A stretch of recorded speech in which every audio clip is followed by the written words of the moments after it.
Welcome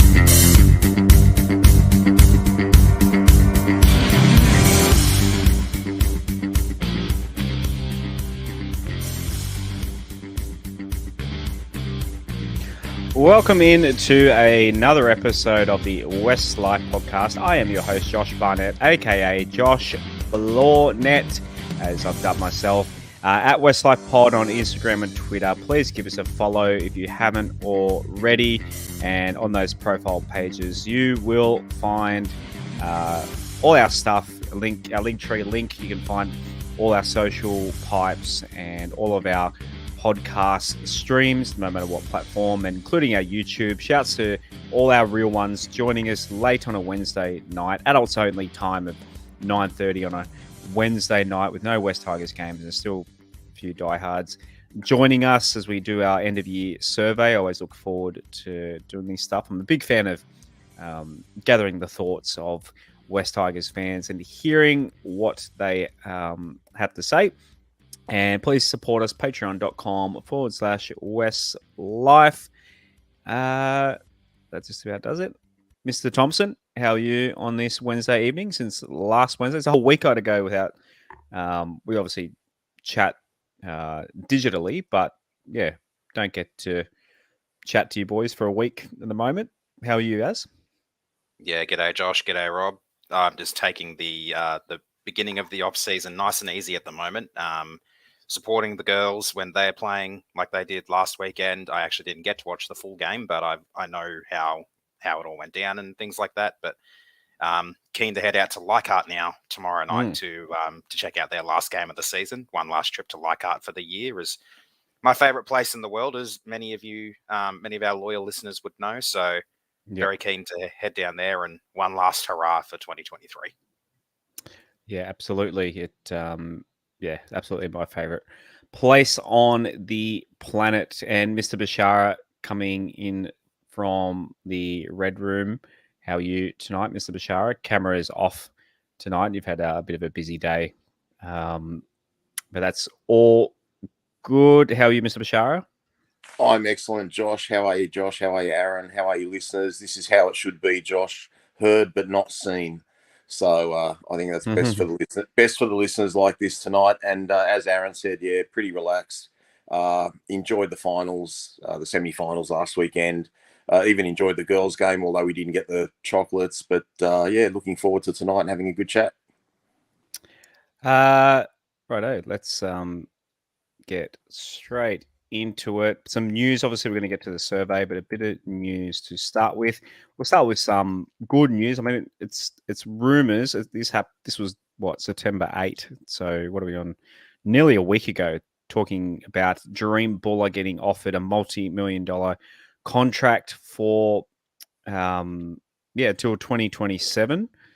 Nothing has obviously happened. Nothing formally announced in that time since, but as this would be huge to keep our superstar fullback for at least another four more seasons. I think it's not long enough. Keep him till 2030. Absolutely, I agree 100%. The earlier we lock him down, the less money we'll have to spend on him at first, because his contract value for money is gonna go through the roof as he progresses. It's quite obvious how good he can be and how good I think he will become, considering he's just swept the awards night for the club. He even said on the club's last episode of Behind the Roar for the year today that he wants to stay at the club. He wants to stay at the club long term because the club gave him an opportunity, and he does want to win a premiership here. So he's made it clear that his position is he wants to stay, and I'm hoping that he does. Yeah, the sooner we sign him up for extra years, the more money we can save in the long term, because his value is going to skyrocket. Absolutely, yeah. Rob, what do you reckon? How much would you pay this kid? I reckon I tweeted this out, and a few people thought I was crazy. I reckon by the end of next year, he'll be worth $1 million per season. He'll probably be worth it by then, but I mean, I'd probably sign him on 750 to 800, but we are definitely doing the right thing here. We need to build our club around this guy. I mean, obviously, I think we all love and adore Appy Coruscant, but he's only there for another couple of years. Where Jareem's got the potential to be there, hopefully as a one club player. Loved what he had to say in the media this week, and some of the stuff being reported from the podcast he did with Behind the Roar, that he loves the place, wants to be win a premiership with the club. These are all the things we need to hear, and he's the sort of guy that backs it up with his actions. Look, we called for an extension of his contract after 4 or 5 games. We said this guy's a future. Glad the club see it that way as well. If he's done what he's done this year off a limited preseason, imagine what he could be next year. So look, it's fantastic news, and we need some positive news, and this certainly is as positive as it gets. Shane Cold on YouTube said, "Madness, Josh, no way." Obviously referring to me, saying he'll be worth $1 million per season. As Rob said, kind of clarified for me. Yeah, obviously I don't think they're going to offer him $1 million. My point is, the whole thing with contracts is you're paying on potential. You don't really know what a player is going to be worth in the future. The value might go up or down, and that sort of thing. I think he'll be playing to the ability of $1 million player. That's my point. Is sign him now, as Rob, you said, sign him for 700-800 now, lock him in, and we've got a guy who's worth more than $1 million for less than $1 million. That's how the good clubs do it. Is you got players playing above their worth, and he's playing above his worth now because he's on peanuts. But there's not really. I guess Appy's definitely worth every dollar of his salary that we're paying him. But yeah, there's a couple of players that I won't name that you wouldn't say we're getting bang for buck there. Righto, on to some. I think this is quite. Look, it's at the point where you just laugh at what happens with this club. Sometimes talking about Tim Sheen's snubbing the Holman Barnes, the Kelly Barnes Awards last week, and went to Penrith, got shot or seen wearing a Panthers hat at the game and celebrating with his former Panthers teammates. A few West Tigers fans thought it was offensive. Rob, what do you make of all this? I mean, Lee, we're going to play the clip of Lee Hajvatelis in a second, who says it was all amicable, the breakup with Sheensy again. Look, it might have been amicable. I've got no problem with Sheens wearing a Penrith hat on a Penrith reunion night with a bunch of other old players there as well. So I don't think that's the issue. The issue is that he didn't show up to the Kelly Barnes Awards. If we take Hajvatelis at his word, he wanted to go out quietly, didn't want to be there, etc., etc. Who knows? I mean, according to reports, Royce Simmons and also Greg Alexander have been quoted as saying they wouldn't have showed up to the Kelly Barnes Award too if they were sacked. Now, the fact that Royce Simmons and Greg Alexander are very close with Tim Sheens, and they're claiming that he was sacked, yet our club is telling us it was mutually agreed, etc., and his management approached ours and he didn't want to have anything to do with the coaching anymore. Like, you just don't know who to believe anymore. But if Sheens is telling his mates that he was sacked, well, you'd probably say he was sacked, wouldn't you? So, look, I don't think it's a big deal, the fact that he went to the Panthers thing. I just think, it's probably not a great look that he didn't go to the Tigers Award as a one final hurrah. But, if he has been pushed, as much as I think he should have been pushed, I wouldn't begrudge him for not wanting to go. So I think it's just another beat up and a bit more clickbait for everyone. Yeah. Well, here is Lee. He went on SEN for his regular spot with Brandy and Vossi yesterday. Here he is talking about Tim Sheen's departure. As there. Provided for in the press release, it was mutually agreed that Tim would finish up a year early. And I've said this many times, and I stand by it, that the initial outreach came from Tim's management to discuss a realignment of the coaching structure for 24. It wasn't something that we pursued, and the discussions went from there. It was all very amicable, it was all very professional and very civil, and it was ultimately agreed upon that Benji would ascend the throne for 2024 a year earlier than expected. And of course, I ended up a bit of a goose saying that death taxes and Tim Sheen's coaching in 24 at the time. But when I said it, it was right. Unfortunately, things do change from time to time, and they did. The situation did change, and we accommodated that change. Tim finished up on the 1st of September officially after the last game at Manly there. There was some words spoken in the sheds. He addressed the players. It was all very solemn, and Benji spoke as well. Tim chose and made it known that he wouldn't be attending the Kelly Barnes Awards on the Tuesday night. He would have been more than welcome if he chose to do so, but I think he just wanted to finish up quietly. That's the sort of fellow that he is. I spoke at the Kelly Barnes and I expressed our gratitude and our appreciation for all that Tim has done for the club, and he will remain an elder statesman of the West Tigers in perpetuity. So, no concern, no ill will, no dramas. It's, as I say, it was just done nicely and quietly. Lee, has Benji? Does Benji still need to get an assistant coach or two? Where are we with that?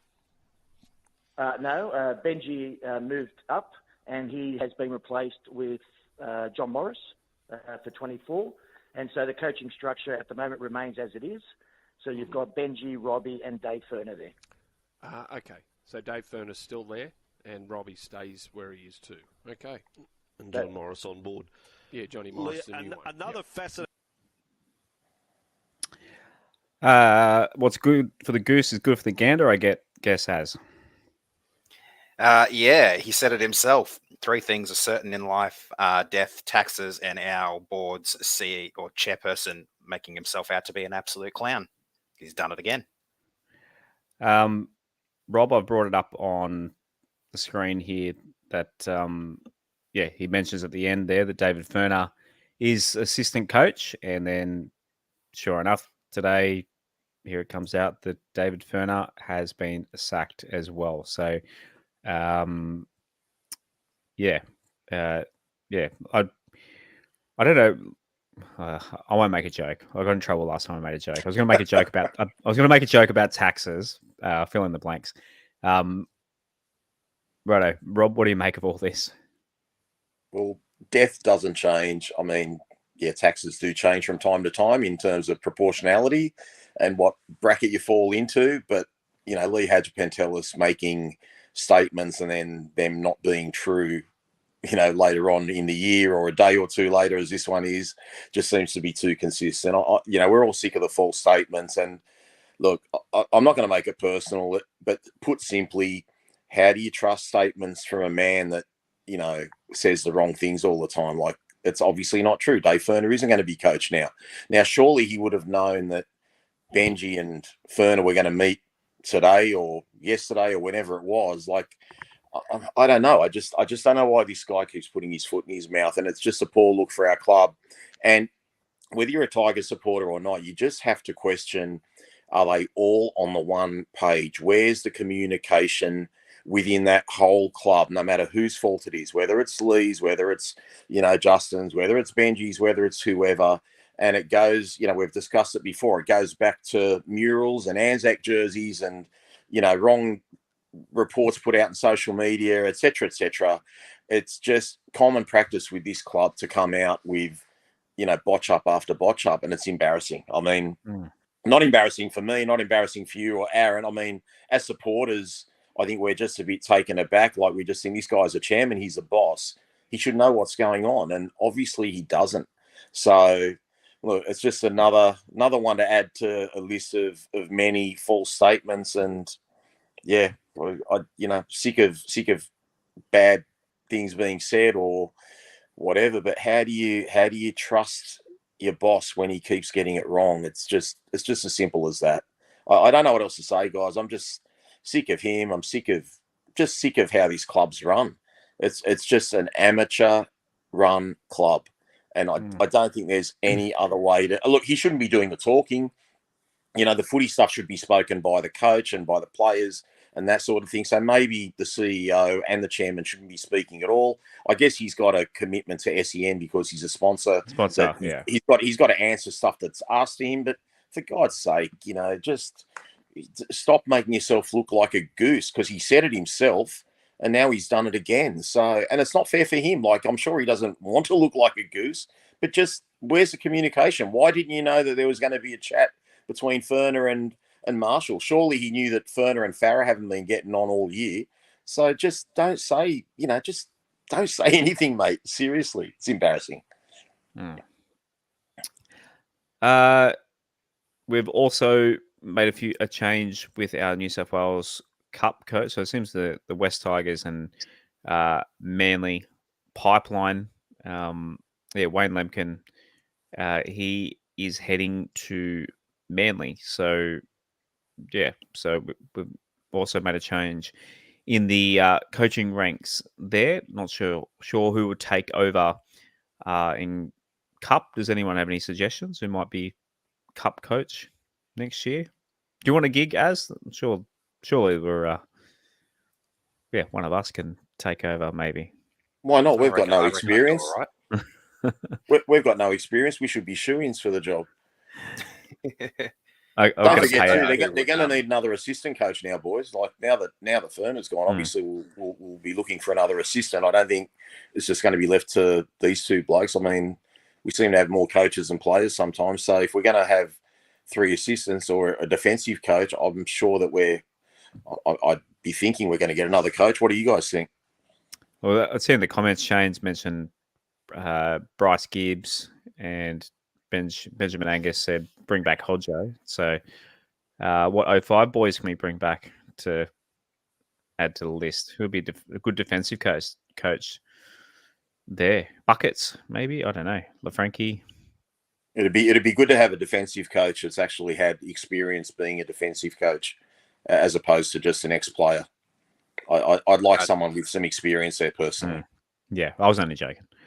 I know. I tell you one bloke. There seems to be a bloke out in the coaching circuit right about now who goes by the name of Todd Payton. I reckon he'd go all right in some sort of coaching role, wouldn't he? He's a little bit too qualified. Yeah, he's not taking it emotionally. Reports that Alex Seyfarth is off to the Bulldogs. So, I thought he was starting to come along. He really improved towards the back end of the season. A little bit sad to see Big Red go. Yeah, it is a bit of a shame. I'll throw Atasi James in here as well. I feel like I guess the club maybe just sees a bit more upside or a bit more potential in some of the other youngsters we have around the club. I guess he's not so much of a youngster anymore, but there's Twal, Matamua, Pole, and potentially a few others that they have coming up through the ranks. But towards the back end of the season, I'd say probably from around the Sharks game, we started to see the best of Seyfarth off the bench. He had a bit of a stinker in, I think it might have been the Roosters game and maybe another one somewhere around that time as well. But for the most part, he was actually providing pretty solid impact off the bench in what was obviously a beaten side practically every week. So he really started to muscle up. He was putting it all out there for the team. I think maybe it was too little too late, I suppose. Anything to add to that, Rob? No, I'd just say that Seyfarth's always tried his hardest. No one could ever question his efforts. He's definitely a fringe first grader, though, guys, and I think we're looking to up the quality of the squad. But like I said, in terms of his effort, in particular that Cronulla game that Aaron's talking about, where both he and Blore provided really good impact off the bench that night, he did play a lot better, and he's always, you can't, like, his tackling's been good, his productivity's been good, but he just hasn't been able to crack it for a regular first grade spot. He was a little bit off the boil last year, but yeah, he's never really, reached the heights that we hoped he would. So look, he'll probably go on to be a better first grader somewhere else, like a lot of other players seem to do. So I wish him well if Canterbury do snag him, but I know he knocked back an offer from the Warriors at the end of last year and wanted to prove himself with us, and it looks like he still hasn't won the hearts of those who make the decisions over, which I've got no problem with. I mean, it's like I said, he's a fringe first grader. If he was a solid first grader and going to be in the 17 every week, I'd be disappointed. But he's had 2 or 3 years to cement a spot, and he hasn't really quite done that. So good luck to him, and I applaud him for the effort that he's given the club. I tell you what, though, every Tom, Dick, and Harry's going to the Bulldogs, aren't they? They're starting to look like they've got a bit of an unlimited salary cap with all the signings they've made over the last 2 seasons. got their Yeah, own I never salary understand the sombrero. Bulldogs, guys. The Bulldogs always have salary cap issues. Then they do a fire sale, a few years ago where they got rid of the Morris brothers and everyone else they had on big bucks, and then suddenly they've just, they're back to being able to buy everyone again like they've done last off season. They bought the World. They're getting Crichton from Penrith this year and countless others. Blake Taft from South Sydney, and I don't know. I'm sure there's one or two others whose names escape me, but yeah, I don't know how Canterbury get it done, but yeah, it's a bit of a joke, but not that they're showing any success on the field. Right, the NRLW side, heartbreaking loss again on the weekend. As the girls, I thought they had this one, and just obviously 2 tries in the final 10 minutes. Yeah, and the Broncos could have been a huge upset. The girls, it's just, was this 4 games now that we've lost by a try in the final 5 minutes? Yeah, sounds about right. It's really disappointing for the girls. They've put in so many massive efforts this year, coming up against teams with a lot more star power than them. They're really leaving it all out there on the field, and they're just letting it slip in those last few minutes. And that's something they'll have to work on in the next preseason once that rolls around after next year's Harvey Norman state competition. And I'm sure Noddy and whoever the rest of the coaching staff are will have them ready to roll for next year. But they still have one more game to go this year. I'm just looking forward to seeing them put in a really good performance. It was a bit of a shame we lost Sarah Togatuki to a what was it? What's the tackle call that they've policed this year? Crusher? I've just had a mental. No, not the crusher. The hip drop. The hip drop. That's the one. I had a bit of a mental blank there, but it was a shame we lost her to the hip drop. She hasn't been named this week, which means she's obviously been very, very hurt by it. Yeah, I'm really proud of the girls. They've had a bit of a tough season. Injuries have absolutely battered them, but they're still hanging in there. And one last hurrah for the season. Kylie asked on YouTube, what happened to Luchu?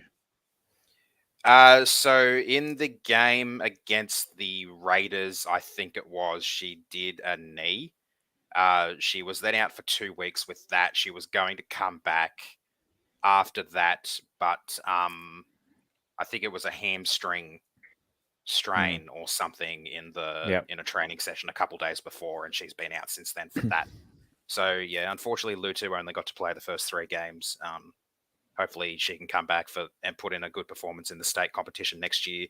I believe, I'm not 100% certain, but I believe Lutu is one of the players who have signed for at least 2 years with us. If I remember correctly, there may be 7 or 8 players that are off contract now and available to sign elsewhere next season, but I don't think Lutu is one of those. What key players are off contract? Jakaya Whitfield is the first one that comes to mind. We definitely want to re-sign her. She's been an absolute superstar out on the wing for us. She's fast. She can break the line. She's got a good awareness in defense as well. She's been quite good for the team. That's the one I can think of off the top of my head.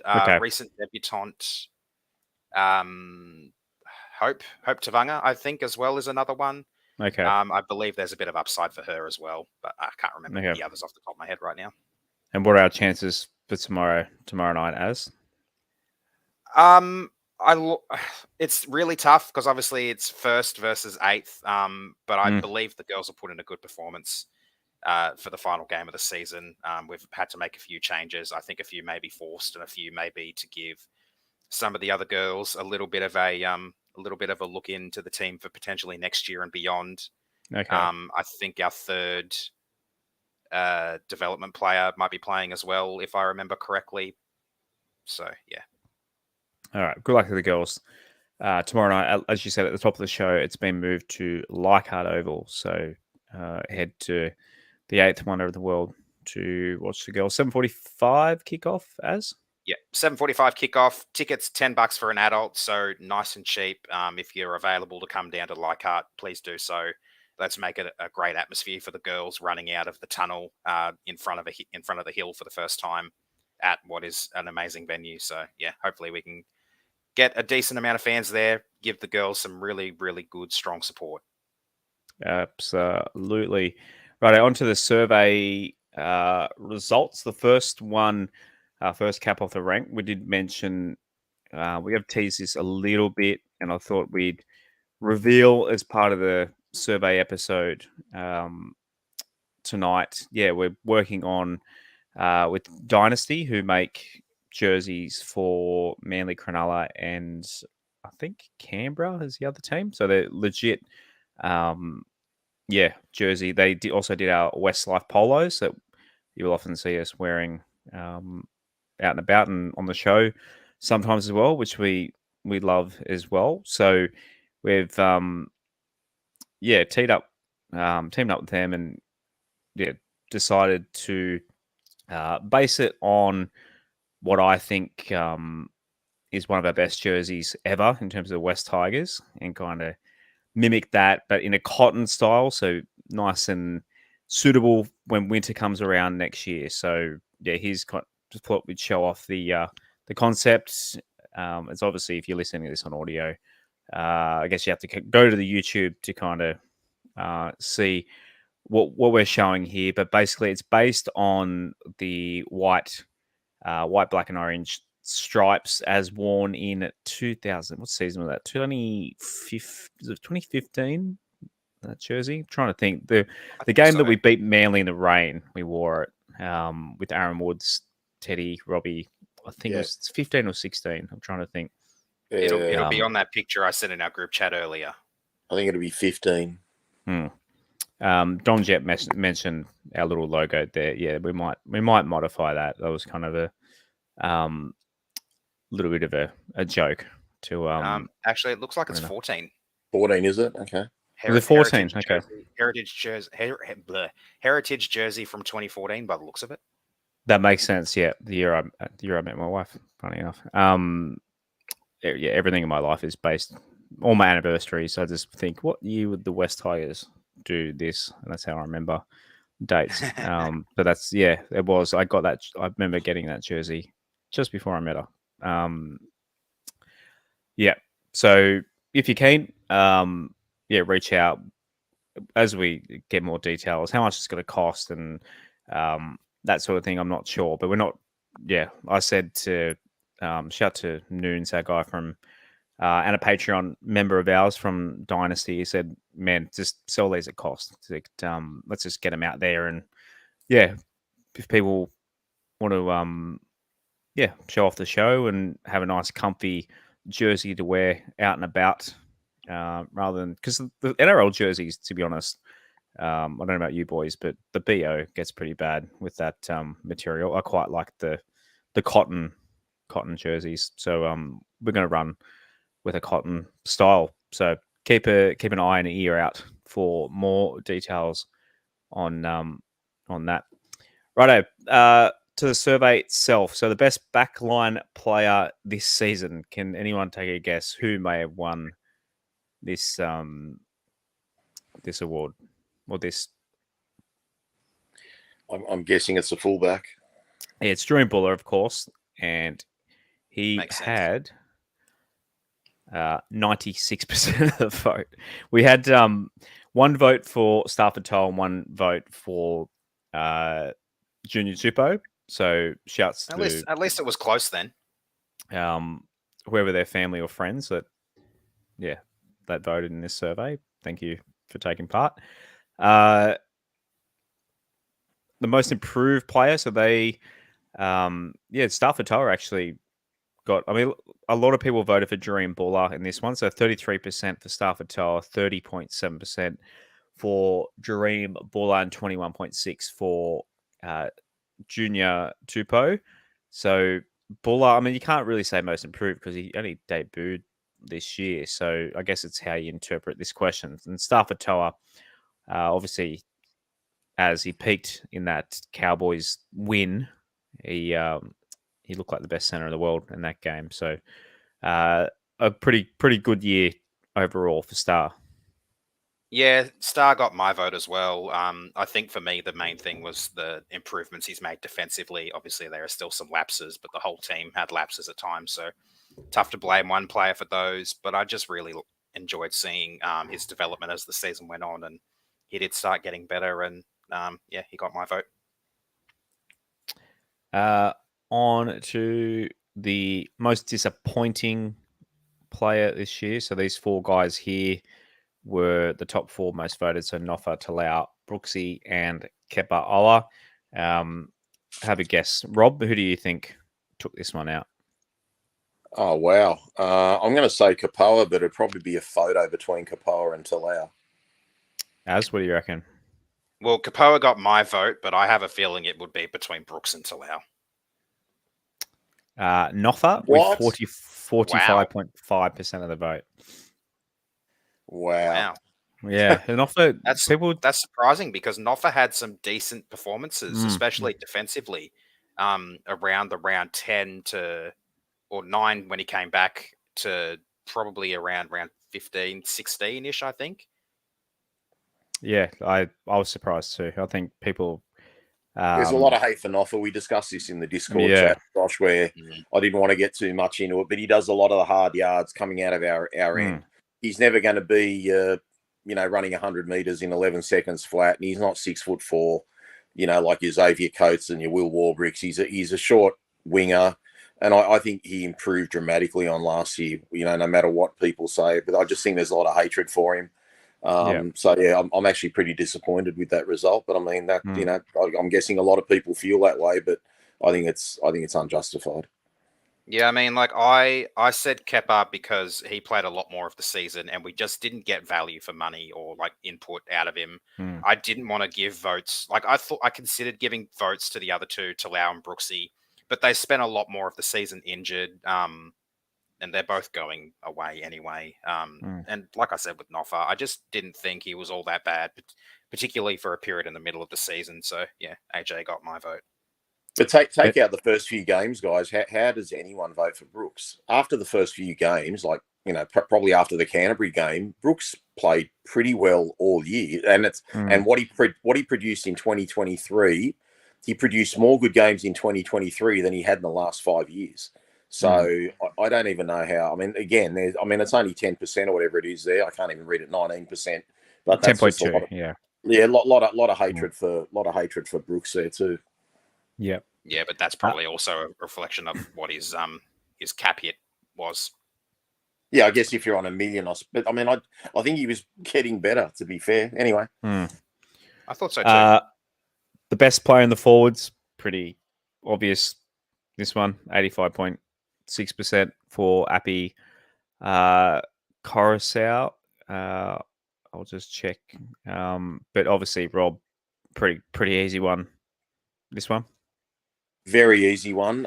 Look, I've got a few mates that disagree with me on this too, but I think David Clemmer's been outstanding all year too. Obviously, Appy is front and centre of everything we do, but the way Clemmer bought into being a West Tiger, the effort he gave in, a couple of my mates say, oh, he's too slow, he doesn't play the ball quick enough. Shut the fuck up. He's a good player.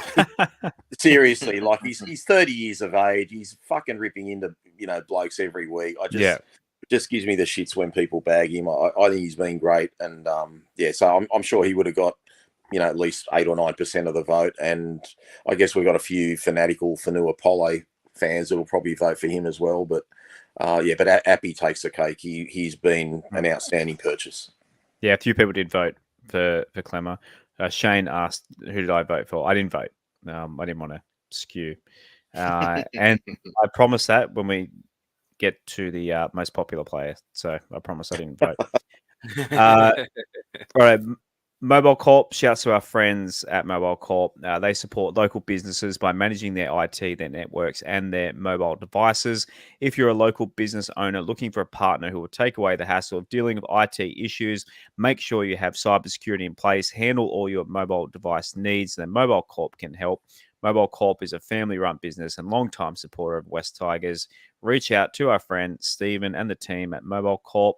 Check out mobilecorp.com.au. That's mobilecorp.com.au. you. Most improved player in the forwards. So you mentioned a lot of love for Pole before, Rob. So Pole 26.5, just sneaked in front of my guy Sean Blaw with 25.3, and our departing Alex Seyfarth was also not far behind with 19.5. Any surprises there, Az? No, honestly, I'm not surprised. I had a different opinion. I said Twal in this one. I really like how Twal's improved his game, particularly in attack. He's got a lot more of an offload now. He's there like in good position to run good ball. He scored his try, which I didn't consider as part of the voting. But that is something that happened this year, which is a nice little highlight for us. But honestly, I'm quite satisfied with those three guys getting a lot of the votes there. I think they've all come on in leaps and bounds. I probably wouldn't have given. I didn't really give Blaw much much thought because of the fact he spent a lot of last. Well, he was out injured all of last year. So like he was improving on like output last year regardless. So yeah. But yeah, I'm satisfied with those guys getting the votes there. Twally was fourth. He was 16%, so not far behind Seyfarth. What about you, Rob? Yeah, I'm with Aaron there, Josh. I went for Twally. Look, with these three guys, firstly for me, I didn't vote for Sean Blaw because I rate him so highly. He's good. What he did in his good games, I expect. I just think the guy could be anything when he really, gets consistent and gets a lot more game time instead of coming off the bench. So I rate Blaw, so that's why I didn't vote for him. I can't deny that Alex Seyfarth didn't play a lot better this year, considering how he played the year before. Pole is a bit of a difficult one. I'm not bagging him, but given the fact that we were told he was going to be Jason Taumalolo by Tim Sheens at the start of the year, and the way he finished off 2022, which was so impressive given he'd had a handful of games, he did have a lot of good games, but there were also some games where, he disappeared, and then you think, oh, what's going on with Pole? And then, we play Canberra at Campbelltown, and he comes on for his second stint, and he's running off the back fence, and you're thinking, my God, this guy's so good. He was just a bit too hot and cold for me. Like, his good performances were really good, but I thought his poor performances were really poor. So, but that's, it's only his second season and really his first full season as a first grader. So I don't want to be harsh on all that. So look, I just think it was a tough category, but, I went for 12, but, it's pretty evenly split, as you said. Most disappointing player in the forwards. So we have a few nominations here. Publi Matamua, Steph, and Johnny Bateman. Any guesses, Az? Well, my vote went for Papali'i, so I'll say that. I don't think it'll be Steph because he got he played quite well, I thought, this year and got his Origin debut. Bateman is going to probably take a while to settle in, so I probably wouldn't say for him. Matamua barely got any game time, so I think it's hard to say he was disappointing when he barely played. So yeah, I'd say Papali'i. What about you, Rob? It's not his fault, but I went for Matamua. We were looking at him as our ball-playing lock. He never got given game time by the coaches, which was probably rightfully based on what he showed in the trials, in particular against New Zealand.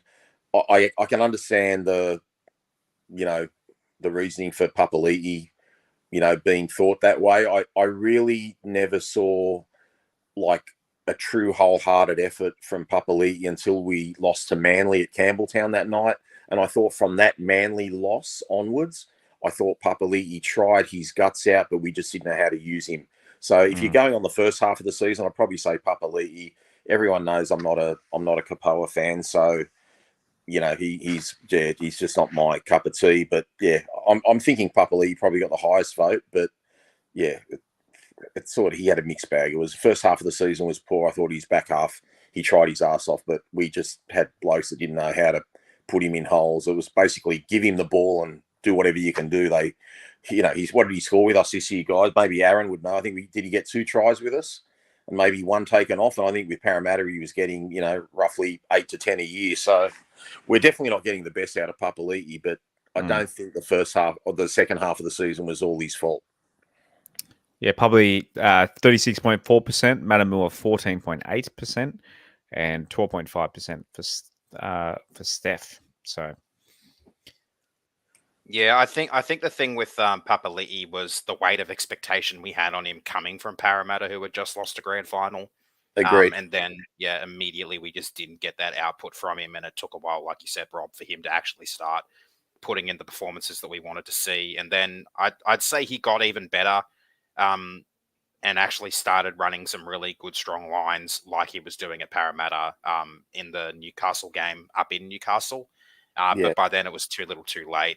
Obviously, he didn't have a lot to work with in the halves this year, where at Para he had consistent halves giving him good ball. Hopefully next year he starts getting better ball, runs at better times, and we see a lot more output from him, like what we expected this year. Well, with the combination with Brooks and Papali'i, Aaron, like the first time we got a line break assist out of that combination, it was when Papali'i put Luke Brooks through a hole, not the other way around. So that's kind of damning on Luke Brooks and his creativity with Papali'i. And you were right, Rob. He scored 2 tries this year for us and 17 in 2 seasons for the Eels. Yeah. So well, he had one taken off us against Manly too, didn't he? So could have been 3. Yeah, could have been 3. And Steph played Origin this year and got 12 an eighth of the votes, so on one.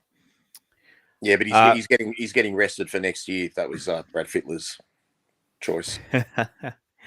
Absolute bullshit. Righto. A bit of a more fun one. Who's your favourite West Tigers player? So who did you vote for, Az?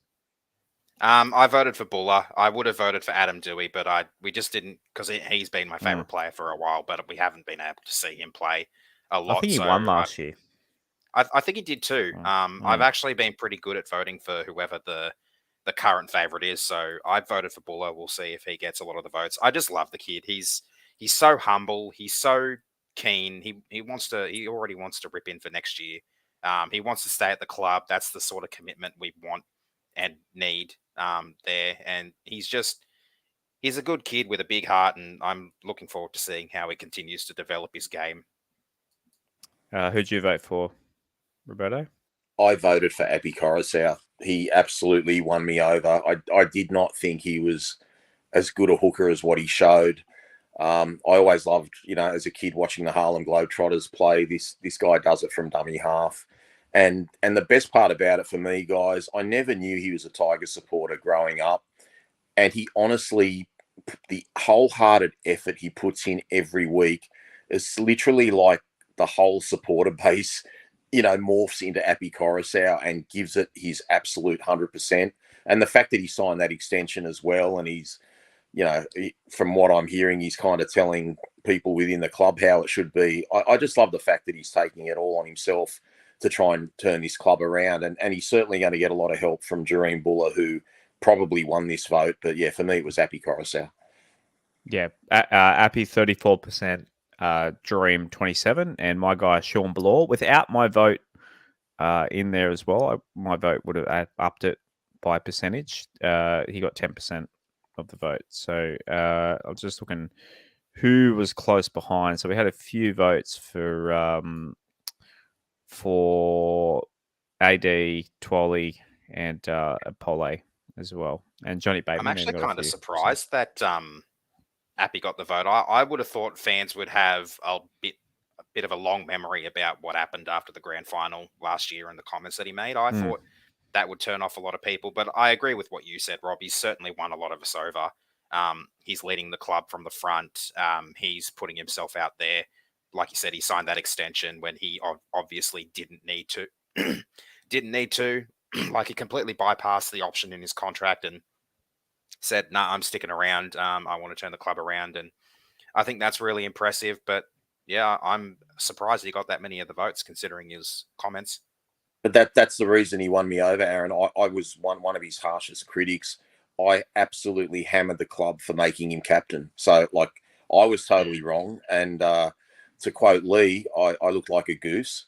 And he's proven me wrong. And I'm, like I say, we don't always get it right. And the club got it right in putting Appy Coruscant as captain.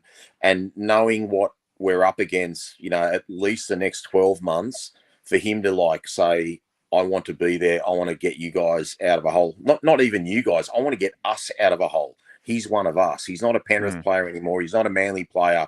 He's not a South player. He's a West Tiger. He's our captain. He's inspirational, guys. And we need everyone within that club to buy into what he wants out of the club. We really do. For sure.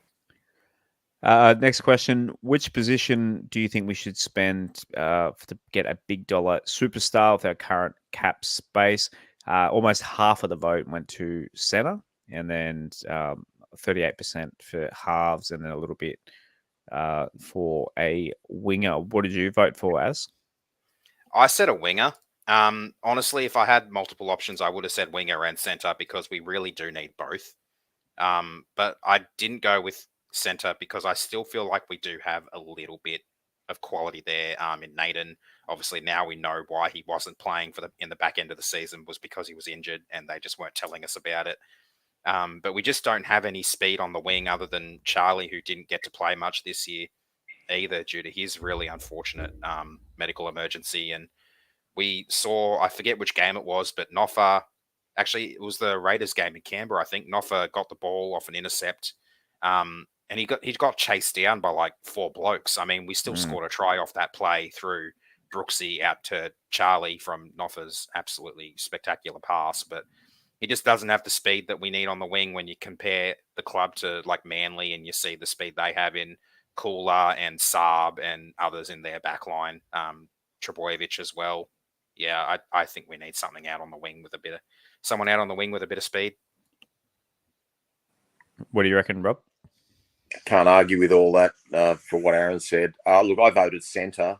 I figured in terms of the wing, obviously, I'm sure Aaron would agree with me, even though he was a little bit rocks and diamonds. I think it'd be safe to say that Junior Tupu's got one spot locked up. And I thought, obviously it's dependent on how much it's going to cost us, because I know Penrith chipped in a couple of $100,000 this year, but I thought Staines would have been the sort of winger Benji wanted, because all the hype was about we want to play fast, we want to have fast players, hence why we wanted a halfback like Moses, who's not just a good organiser, but he's got speed at halfback as opposed to Jackson Hastings, who's a slower moving halfback.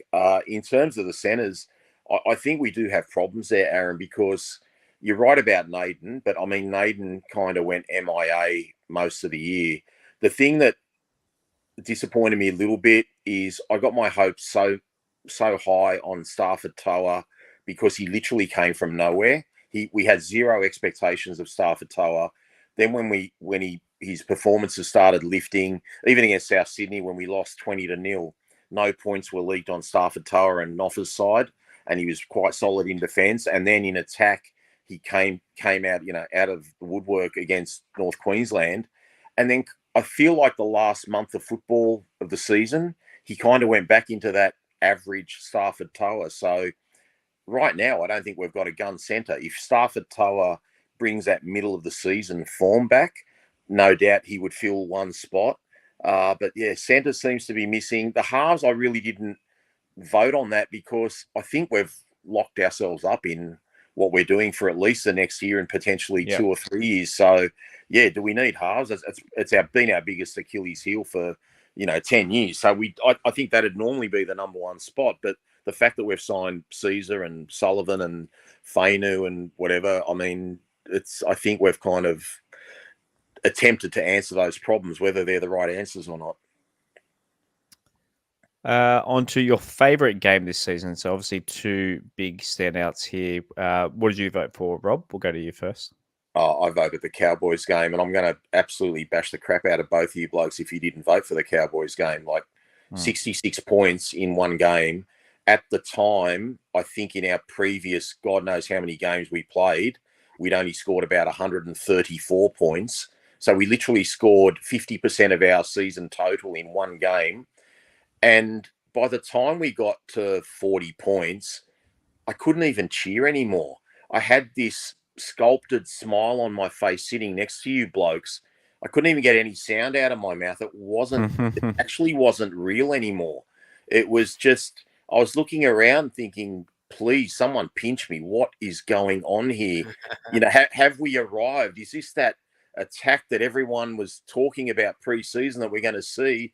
And then how rotten was our luck? We got the freaking bye the next week when we had all this momentum and we couldn't, pull it off in the Canberra game at Campbelltown. But that to me was just beautiful. It was West Tigers football. And they weren't all easy tries. A lot of tries didn't come from the red zone. They came from halfway line and on our side of the field and just inside their halfway. It was really beautiful football. And, and we even had a couple of tries taken off us that night. So it could have been anything, although the Cowboys did answer with interest back in North Queensland not too long ago, which we won't talk about. Well, we will. Next question. But I also might remember, Rob, I got a pretty good same game multi by halftime in that game too. It was just a dream. You make Stefano. Dream. Steph got the Steph got try in that one. Yeah. So it was 52% did say that game, and 35% did say the Panthers. But you could argue to beat the reigning premiers was pretty, and break the losing streak. I don't begrudge anyone for voting that. But yeah.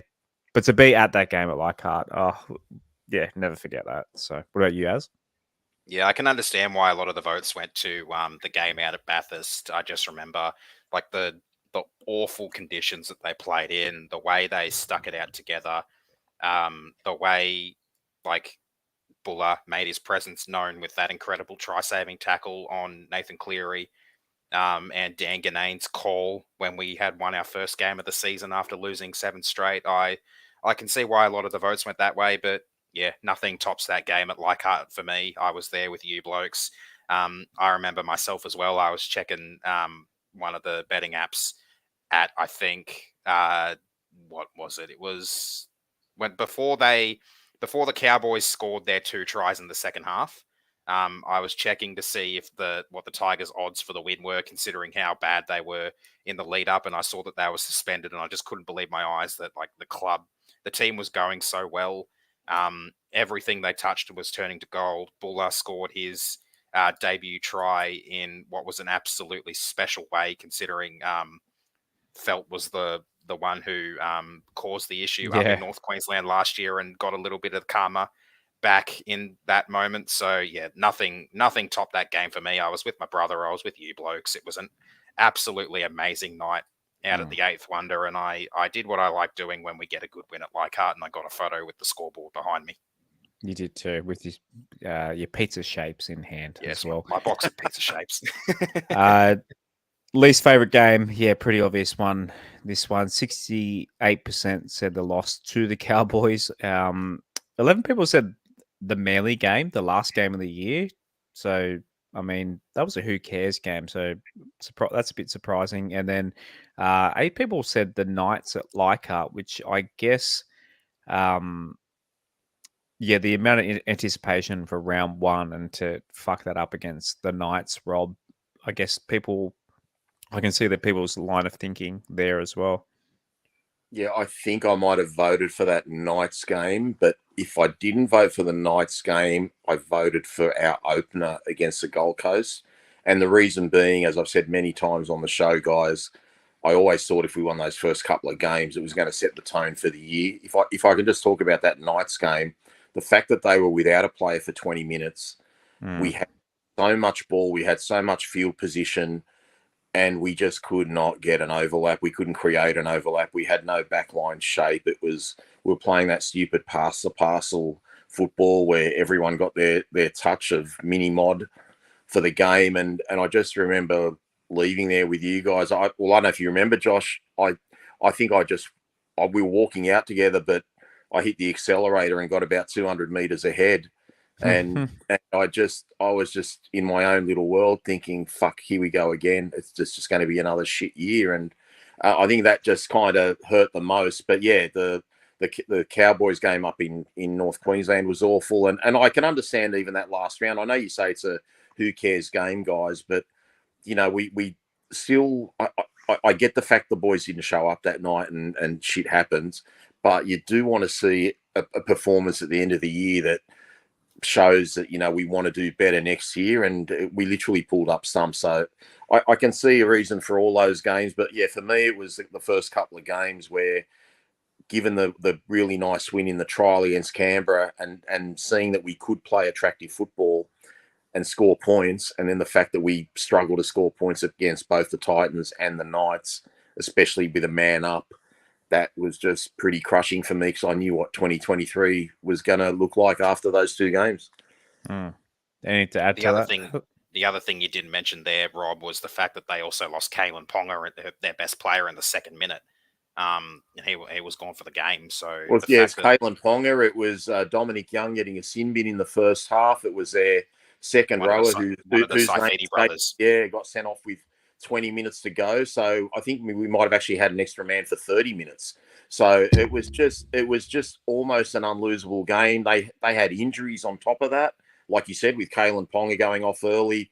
Literally everything fell our way in terms of that sort of stuff, and we were still too hopeless to not even win comfortably. Like, we couldn't even get the win. Like, given the events of that game, we should have won 13 plus, and it was just I don't know, it was just it destroyed my soul. I just thought, fucking hell, here we go again. It's another poor year.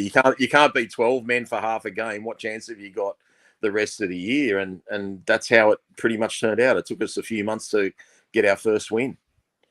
Yeah, and it like Brooksy even had a shot at a 2-point field goal at the end of the game there after the siren, and I think did it fall short, or did it just it went to the left. He actually got a good piece of it. It actually went probably about 5 or 10 meters left of the post, but he certainly got the distance. He actually gave it a good thump. Yeah, my vote for that one anyway went to the Broncos away game. That was more of a personal reasons vote for me. I kind of went numb halfway through that Cowboys game and stopped caring, and had a bit of a breakdown afterwards. But the Brisbane Broncos away game was the day I moved to Sydney.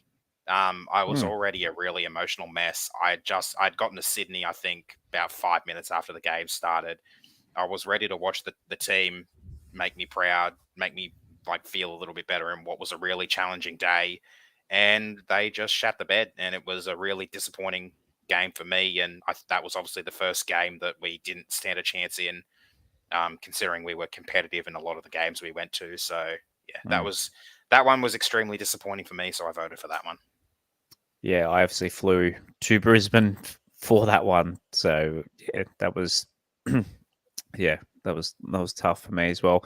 Kind of leads into the next question. I said tick every game that you went to this season. The first two, the Leichhardt games, are standouts here. So more than half of our voters went to both of those Leichhardt games. So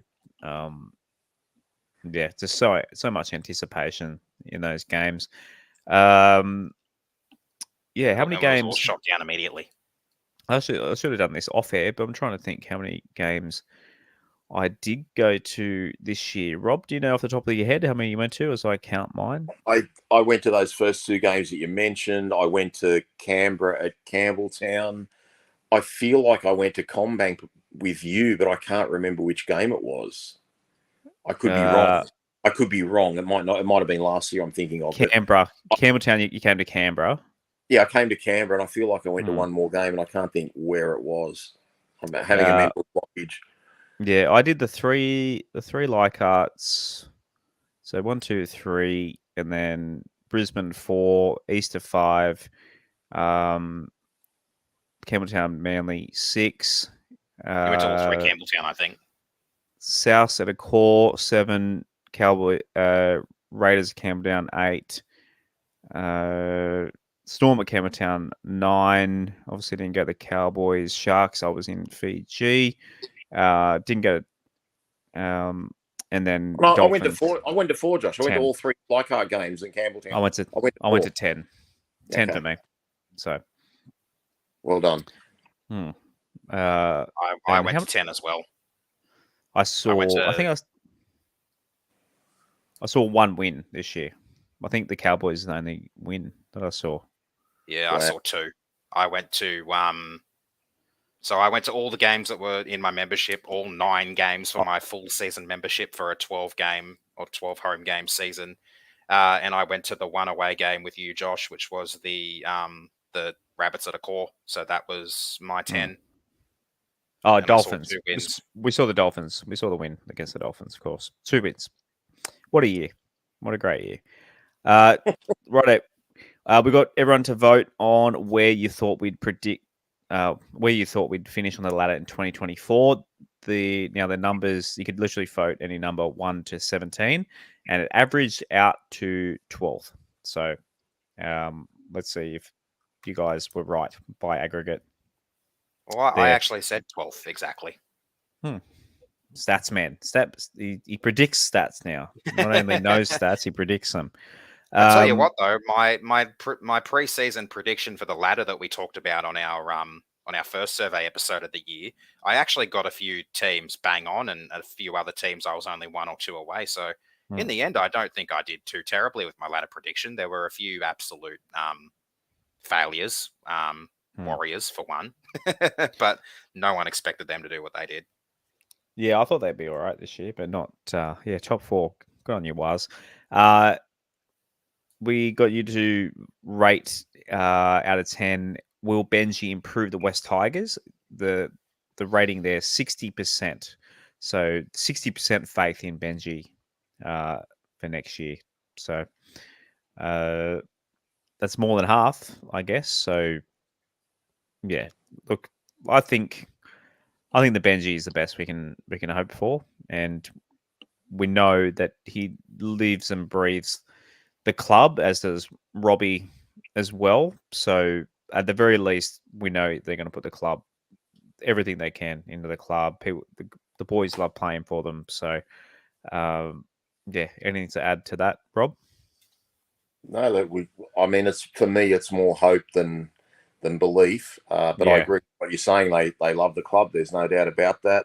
If Benji's going to improve the club, hopefully he can, oust the CEO and the chairman. That'd be a good start. Then he would have improved the club automatically. But look, I'm glad he's got John Morris there. I mean, John Morris has been a head coach and an assistant coach with 2 successful clubs. So I think he's got the right help there. Someone that's in touch with the modern game as opposed to previous head coach who'd been out of the game for quite a while. So look, at the end of the day, guys, I say it at the start of every year, doesn't matter what you and I think. All that matters is what the coaches and the players believe, and the players just have to believe in the person next to them. It's as simple as that.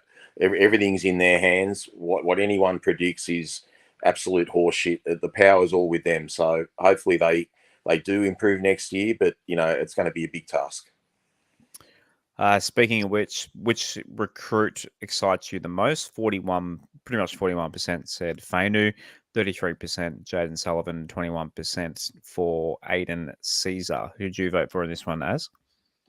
Just quickly, Josh, which Fainu brother is that one? I don't recognize the 2 of them yet. Latu, the half, I believe. Yeah, Latu got my vote. I'm not sure he's going to see much game time in 2024, but I voted for him because I believe he's got the most upside. Like, obviously, Caesar, as I've mentioned before, he's a stopgap for a season, maybe a second season potentially, to fill the gap while we develop these other youngsters. Jaden Sullivan, I think there's a bit of upside there, but I think most of the upside is Latu. What about you, Rob? I didn't vote for anyone, guys. I think our best signing is going to come between this episode and February of next year. Okay. So, yeah, I don't know who that'll be, but I'm not excited about all 3 signings. Yeah, well, look, let's be honest. Fainu's not going to get first grade time next year, so hard to get too excited about that. I'm sure he's going to be great. Sullivan's got potential, as Aaron said, but again, what are we going to do? We're going to play him as a number 6, and I can't get excited about Caesar. I just hope he does the job that he's being brought to the club for, but I don't get excited about 34-year-old 5'8" that are going to play halfback. Right, just talking about membership. So, got you to tell us what you're going to do with your 2024 membership. Shouts to Kat there on the screen, who was one of our very first, along with you, as one of the very first Patreon members, and still is to this day. Shouts to Kat. And the girls, 31.1% of you said We weren't one this year and won't be next year. And then the next highest was I'll always renew. I love my club too much not to. So literally polar opposites there of 22%. 19% said we'll get a membership if management changes are made. So I think you slide into that one there, Rob. Yeah, I didn't really have the bracket for the one that I am because I'm actually an NRLW member. But yeah, I won't be a member again until there's changes in management. But I think the good thing about those that are sticking solid is, given what we've gone through, they're never going to not be members. If they've put up with all the shit we've gone through the last God knows how long, then they're not ever changing. But unfortunately, I get too many messages, every month saying, this is my last year as member. This is my last year as member. I can't take it anymore. So whether they actually drop out or not, it's a different story. But there's a lot of frustrated people, and who could blame them, given that we get told something on Tuesday and it's changed by Wednesday night. For this year, more than half of you, so we did crack the 20,000 for the club. 56% of people that voted in this didn't get a membership this year. So that's crazy. Like, obviously, the 90 odd that voted in this don't account for the, what did they say, 300,000 West Tigers fans out there. But if you're going 50-50, as we should have 50,000 plus members, really. Yeah, you'd think so. The club, I think this is one of the strongest supported Sydney clubs. You look at membership numbers. I think at one point we might have even still had higher membership numbers than the Panthers, who obviously get a lot of bandwagoners now. Yeah, we still do. There are other Sydney clubs, like I think maybe the Bulldogs, that don't really get the membership support that we do, and we're just a really strong supporter base. And like the Knights fans and their supporter base, we've been through a lot in the last decade. The Knights are obviously now experiencing some of the highs of that sort of period, considering they're still in the finals race at the moment. But I mean, yeah, based on that, we should have a lot more members than we actually do. But I think, like Rob said, there's a lot of disillusioned fans right now. I'm kind of in that boat as well. My vote was am a member in 2022, undecided, because I just want footy and going to footy to be fun again. The only time I've had fun at a game this year was that Cowboys game at Leichhardt. Other than that, I haven't really enjoyed the footy as much as I used to. It used to be such a positive thing for me to go on a 3.5-hour road trip from Orange to Sydney and then back again, win, lose or draw. And I just, last year, the year before, and this year in particular, I'm just not getting that same enjoyment, and I want that back. Yeah, and now you live 20 minutes from Leichhardt Oval. Yeah, pretty much. Yeah. Speaking of which, home ground ratio is next. So half of the voters, more than half, 58%, said it should be 6 Leichhardt, 6 Campbelltown. The next highest was mostly Campbelltown and some Leichhardt with 21%. And then 11% said mostly Leichhardt, some Campbelltown. And then, not many people wanted ANZ or CommBank. In the thing. So suburban grounds seem to be the way to go, Rob. Yeah, definitely. Look, we've discussed this before. I don't think we get enough games at Leichhardt and Campbelltown. I always upset the Balmain side of the base by saying that we should have more games at Campbelltown, but given that we only had 3 games there, a tight Manly loss, a tight Canberra loss, and a shellacking by a reserve grade Melbourne team, and all night games too, mind you. I don't think that's enough for the Campbelltown area, and I feel sorry for them with all this smoke going on, because they could have got an NRLW game tomorrow night, and they're not even going to get that. So when was their last game? A couple of months ago, and we're trying to build a supporter base out there. It's just very difficult to do. But as I've said many times, guys, nothing against Leichhardt or Campbelltown. I love going to both places. I really enjoy the drive out to Campbelltown. I enjoy the crowd. The atmosphere against Canberra was absolutely electric, especially when we made that sensational comeback when Canberra were reduced to 12 men. So I think Leichhardt and Campbelltown are great places to watch the game from. But it's just we need to get as many games as we can back to our suburban home grounds. And good succulent Chinese meal at the Lees Club next door too, just quietly. Very Fingers nice. crossed that with the World Cup done and dusted, that like management have said, even though Lee has a habit of making himself look like a clown, hopefully he's true to his word and we can go back to our suburban grounds next year. A goose as, get it right. He looks like a goose. Oh, I like saying preferences. Death Taxes and the West Tigers will play both their all their home games at our suburban grounds next year, hopefully. Yeah. But, right, supporter heritage, which is always interesting to see. So 47% were previous Balmain, 20% like as pretty much too young to really remember Balmain or the Magpies. And actually, as you probably remember, you just kind of became a fan after, which was 13%, and then 19% were West Magpies. So, yeah, Balmain heritage still pretty much half of our vote here, which is obviously you and I, Rob, but the number of Azes who are neither is getting larger. Yeah, and really that's my only worry looking forward. I want that number that bracket that Aaron fits into to be larger by a mile in both the Balmain and the Magpie side, because I do fear that when you keep having a team that's performing so poorly, kids, want to support a team that wins every now and then. They don't want to support a losing team. So I don't want, 5 and 6 year olds whose parents go for the West Tigers saying, I don't want to go for this mob. I want to go for, a different team. So I just hope we don't lose kids growing up, supporting other teams, because they're not getting many games at Leichhardt. They're not getting many games at Campbelltown. They're only seeing what they see on TV, and we're not the prettiest team to watch at the moment. So as long as that West Tigers, bracket gets bigger and bigger, I'll be very happy. But I fear that it'll go backwards over the next 5 or 6 years if we don't improve our results on the field.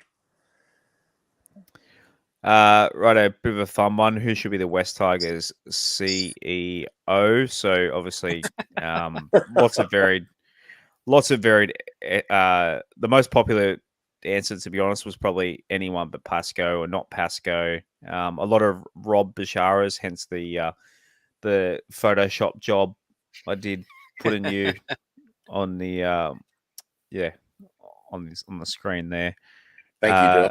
Rob, one person did. That's the same one as the Rob Stradamus face, isn't it? It is, yeah. It's just the one. Pretty similar. It is. It's the go-to. It's the AI, Rob. Yeah, I mentioned Simon Cook's there. That's not a bad shout. I don't think Simon would want to do that. Wayne Pearce, Chris Lawrence, Josh Barnett. Yeah, yeah, don't think so. Tony Coxon, I mentioned Tony Cochran, former ex-V8 Supercars CEO. Not too sure what he's up to these days, but he basically turned the supercars into, basically from a niche sport into a mainstream one. So, yeah, he's pretty clever sort of guy as well. Krusty the Clown, that's a good one. I couldn't do worse. He is Jewish, so he'd be good with money. Jimmy Smith, Jerry West is in, I think Jerry West. Jerry West is no longer with us. I don't think Jerry West is alive. Jerry West, isn't that the Laker? Yeah, isn't he? He's past. He's with us. He's with us. Oh, I'm going to Google it now. I've done this before on the show. I don't know who you're talking about. So he's one of the great Lakers from the LA. No, Lakers. he's still alive. He's still alive. He's 85. How dare you, Josh? Sorry. Put him in the grave. He's the logo. He's the NBA logo. Okay. Which they're not that. Which they don't officially say because they'd have to pay him for it. But the photo in the NBA logo is him. Yeah, should be Nikola Jokic now. Someone said the dude from Supercars, which is your mate, Rob. Yeah, you do a great job too. A lot of Bashara, man. A lot of Rob people calling for you to be CEO. Mark Cuban, yeah, that's a good one. Who owns the Dallas Mavericks, and what's that? Shark Tank. He's on that in America. Les Boyd. Les Boyd. He's no longer with us. Les Boyd. I think he's still with us, mate. He's Is an he? old West player that decapitated Daryl Broman in a State of Origin game. He actually broke his jaw. Very famous for that, unfortunately. But No, he's still alive. 66. Sorry, Les. Yeah, he's still alive, mate. He was a rampaging second rower, one of the best second rowers in the late 70s. I was thinking of Donnelly. Not sorry. Oh, yeah. Oh, Dallas Yeah. Donnelly's long gone, Yeah. unfortunately. Your favorite team? Just thought, yeah. Other sports. What do other people follow? So a couple of Liverpools here. Richmond Tigers, Liverpool, LA Clippers, LA Chargers. What else we got here? Milwaukee Bucks, your Swannies as a couple of GWS Giants, Salford Red Devils, Inter Milan. I could go through all of them. Cricket. Williams F1 Racing is a good random one there because they're basically the West Tigers of Formula One racing. McLaren as well, another F1. Liverpool, man, a lot of Liverpool. I wonder if Robbie Farah had an influence on that one. Golden State Warriors, not one Denver Nuggets. How disappointing. That's all right. We're the reigning champs. Doesn't matter. Actually, someone did complain in the feedback later on that I mentioned that too much, but unlucky. I'll keep mentioning that till next June if they don't win it. I think when they're the defending champs, you're entitled to brag about it a little bit. Yeah, let me bask in my glory. We don't get it for our it was regular their first championship too, wasn't it? Yep. 52 years without a title. In other sports, what people watch. Speaking of NBA, sorry, Josh. Speaking of NBA and favorite teams, did you listen to Jareem's episode of Behind the Raw today? I haven't. I have been way too busy. Did he mention NBA? Because he's obviously a basketball. Yeah, he's mentioned his favorite player of all time and the team he supports. Probably. I'm assuming it's LeBron. No, it's not LeBron. It's MJ. Good man. He's not old enough to have seen MJ. He understands goatness. That's what he does. I mean, Chris actually mentioned that to him. So he talks about it a little bit if you do end up having a listen. But team, How would you feel if he knowing that he supports the Golden State Warriors? Yeah, I mean most kids do. That's fine.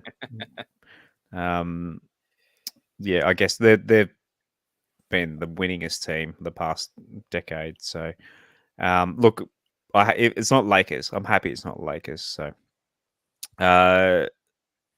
in terms of sports, 43% of people said they watch international cricket. That was the biggest one. EPL 37%, BBL 35%. Looking forward to Sydney Thunder v your Sixers come, I think, December 30 as there's season. WBBL as well coming up, and the Sixers and Thunder play each other really early, like 22nd of October or something.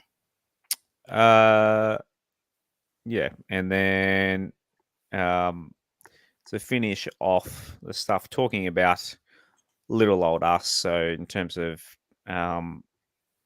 feedback and that sort of thing, a lot of people said that they've been listening. Quite a few people said they were listening back in 2019 and 2020. So thank you for sticking with us for all those years. So as the boys have come on, too. Yeah, well, that's what it was. Me, it was just me solo in 2019, 2020, and then you fellas, we made a wolf pack. Your first episode, you had Marina go on as a guest, didn't you? I did. Yeah, she literally resigned the day before or the day after or something. Wow. She announced it on my show. Yeah, she actually announced it on this show, the first episode. She said that she was. I don't remember that. Yeah, only about 100 people listened to it, so you probably wouldn't.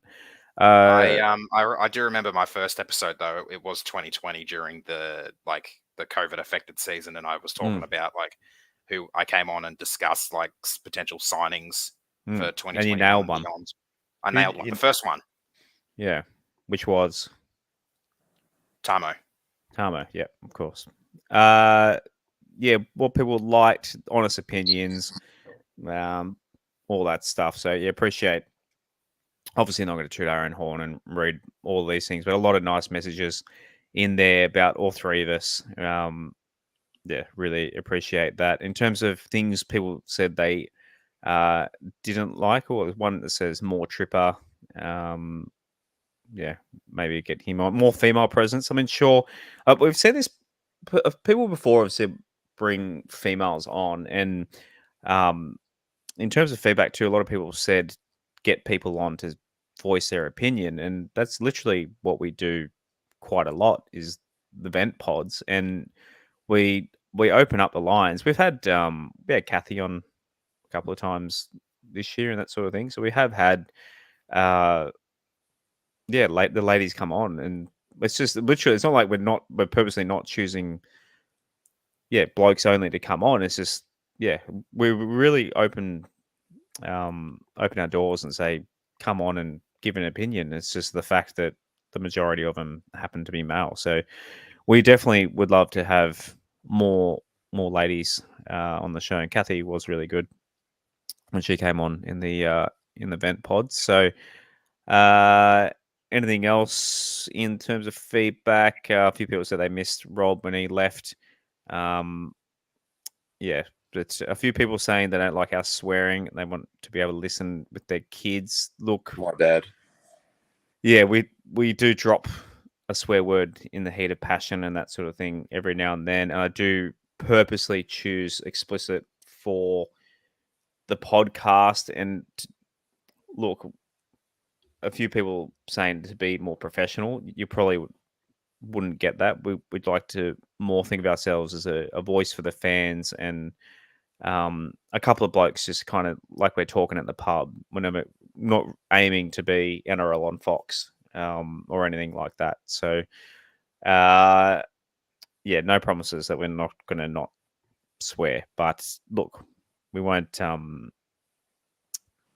When the passion gets a little bit heated, maybe I don't know, turn the volume down or something. But I'd like to say just on that, it's obviously been more than one frustrating season now. Obviously, 2 wooden spoons, and then before that, we were 13th and 11th in the seasons before that. And I feel like as fans who are frustrated and who provide therapy for the listeners, I feel like we're entitled to maybe a swear word or two every now and then when we're getting a little bit frustrated. So, I mean, I do tend to keep it down. I have the mouth of a sailor a lot of the time, and I get that from my dad. Like, I have no shame in saying that, and I obviously tone it down a lot for this show, but I will let one slip every now and then when I get a little bit frustrated, which happens a lot more than I'd like it to. I'd like to be celebrating wins a lot more, as would the rest of us. But yeah, I mean, it's going to come out every now and then. We're as passionate about the club as the rest of our listeners are. So. Yeah, and some nice comments coming through live too. We really enjoy doing these shows live too. I think that kind of, makes us stand out a little bit. It's our second season of doing these live shows, and you guys joining us live and contributing to the show. I really enjoy. Anything to add on that, Roberto? Look, I think they're right about the swearing. I mean, whether you guys agree with this or not, I think next year, unless management of the West Tigers are actually in the news, like, shooting themselves in the foot like Lee just did yesterday, or there's something to discuss, whether it's a change of position or whatever, I really don't want to talk about them anymore. I'm conditioning myself. I hope the players prove me wrong, but I'm conditioning myself to a low performance next year. And for me, when we review a game, I want to talk about footy. When we preview a game, I want to talk about footy. I want to break it down. We're not going to be an NRL 360, but I'd like to spend 5 or 10 minutes talking about plays, talking about key moments of the game. I mean, I know everyone enjoys me losing my shit, but I'm sick of talking about Pascal and Hadjipentelis, and that's not going to change. But I just think next year, the only way we get through it and keep it real is just talk about footy as much as we can. If these other blokes are in the news for whatever, we'll talk about it. But I do want to try to drop the swearing. I really do. I'm not proud of it, but I hate to say, I'm not saying my passion's gone, guys, but I've just accepted that losing's going to be with us for a little bit longer, and hopefully not too much longer, but at least in 2024, there are going to be more losses. So the fact that I'm not expecting much, I won't be as frustrated. So yeah, as long as management just stay out of it, and yeah, let's just talk about the colours we love and the team, and just say, yep, they did great this week, or no, they didn't, and let's break it down and talk footy. Because like we just can't keep saying the same stuff about management, and that's kind of what got me to leave the show originally, because I just got sick of talking about it, knowing there couldn't be change. And the reason I got involved with this pod, Josh, is because I love footy and I love talking about footy. And even if I'm talking to my mates about another subject, we'll start talking about footy, and then we talk about games for 5 or 10 minutes without realizing it. And I just think we should be focusing more on the actual games when we can. Like Aaron said, it's pretty hard to talk about the games in a positive way when you've lost 40 out of 48 games. So I get that part of it. But I just think if we're going to review a game, guys, let's go through the first half. Let's go through the second half. Let's give out and we do a little bit of that. And especially when we win, like we really obviously try and milk the hell out of our wins because they're so few and far between. But in terms of all the swearing that we have done and the frustration, I think that's part of the reason why we do have a lot of listeners, because we represent how they feel. And the fact that we're not an official West Tigers podcast per se, we can say stuff that, behind the raw can't say. We can criticize, or we can say, this was done wrong, or the CEO's done this wrong, or the coach sucks, or whatever the case may be. And people relate to that. But it'd just, like Aaron said, it'd be just nice to go to a lot more games next year and just be a fan. And don't get me wrong, we love being a voice for the supporters, but we want this club to turn around, and that's the frustration that we all share. And the fact that we actually have listeners, not saying that we do a bad job, but the fact that people still want to listen about West Tigers when we've got back-to-back wooden spoons shows you how much fans love our club. And that's what irks me about some of the management, because they just look at us like we're not important. You're not a paying member. You don't contribute financially. You don't do this. You don't do that. They learnt their lesson when they said that last year. But I think we all matter. And if we do have 400,000 fans, which is questionable, but if we do have 400,000 fans and we've only got 20,000 membership, that's only 5% of West Tigers supporters that are members. That's not very good. So I don't think it's anything to brag about if we truly have 400,000 fans. We are the sleeping giant of the NRL, and we could be the most successful club by far. We'd only have to be a fringe finalist, and we'll be shooting every other team down with our numbers. But we're not even that. It's just a long way to go to get back to where we want to be, guys. And we'll stick it out. We're not going anywhere. We can't support another team. But yeah, I definitely take the swearing on board, because I mean, especially you blokes are young, but I'm an old, so I should be a little bit more mature than you blokes, and not dropping F-bombs and carrying on the way I do. But I guess it does entertain some people. Yeah, and I'll see you next Tuesday. In terms of people, a few people asked about us showing and going through footage. We can't actually do that. The NRL are really strict. Like you'll see YouTube videos and stuff of NRL. They'll pull them down. So we actually can't show unless you're licensed. News outlet or whatever. Yeah, you can't actually play NRL footage. So we every now and then we have a screenshot or something, which is kind of pushing it as well. They're actually really strict on what you can do, which kind of sucks. You think they'd want to promote the game and let people show it off. Certain leagues, the NFL is really bad for that too. The NFL really strict on their on what people can show if you're not a real broadcaster, whereas sports like the NBA let you do whatever the fuck you like with it, and they have a shitload of YouTube videos and stuff out there as well. I don't understand why the NRL doesn't like people showing their product to the world. But can we live stream, Josh, and call a game, but like actually not have the camera on the game? We're just the three of us. Yeah. Plenty of people actually do that on YouTube, Rob. There are a lot of YouTube channels of fans for different teams. Yeah, like I the know Hello of Sport one, guys. like, We should do that. Mm. We Yeah. should do that one day. Like we should try that one day because that would Yeah, be for sure. so much fun. That would Yeah. it might absolutely be worth so giving a much go fun. in the trials next year. You can't do that on the radio, like on a licensed radio station, but on the internet, yeah, there's nothing stopping that. You just can't show. Trials are boring, the Aaron. Let's do footage. it on a real game. Let's do it for the season opener. What if we're at Unless the we're- game unless though? we're there. If Yeah. it's a home game and it's a part of my membership, I'll likely be there. So Fair enough. All Yeah. right. First away game. If the internet's probably not the internet at home's bad enough. Imagine the internet live at the game. So No. yeah, You come to my place. Josh we'll would do it from the remember red. me. Josh would remember me trying to listen for the commentary for the 12 try at Campbelltown and not being able to because I just couldn't bloody Yeah. load anything. yeah. It's a hard thing to do, but yeah, it's a good idea.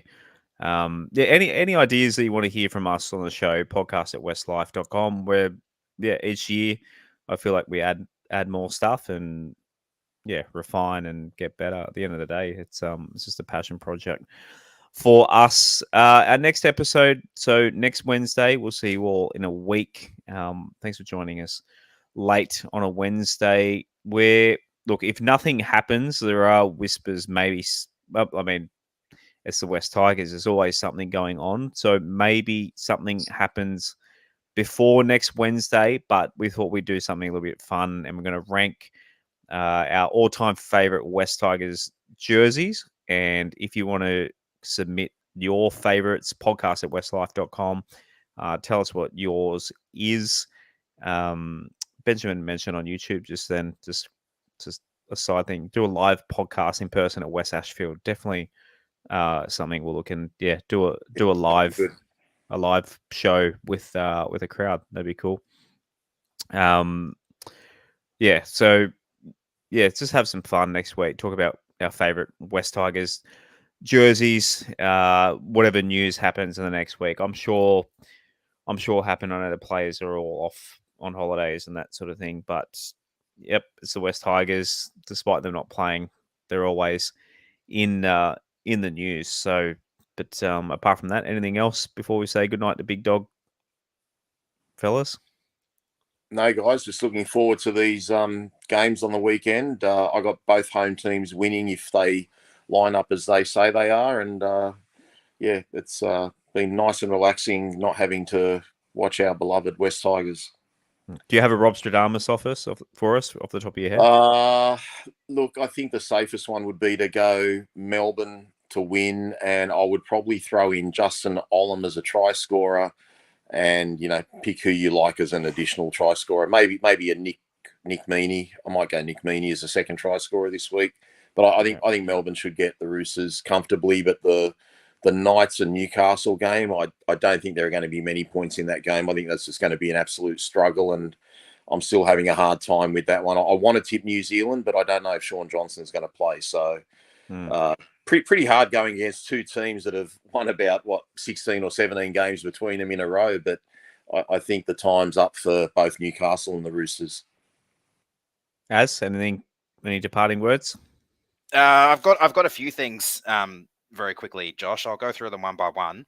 Firstly, there was one question in the survey you missed that I'm actually curious about what the answer was, or what the most popular one was. And that's which of the departing players are we going to miss the most? How did I miss that one? I was just putting a slide in it for. I believe Brooksy won that one. No, it was actually close. No, Dane Laurie snuck in late.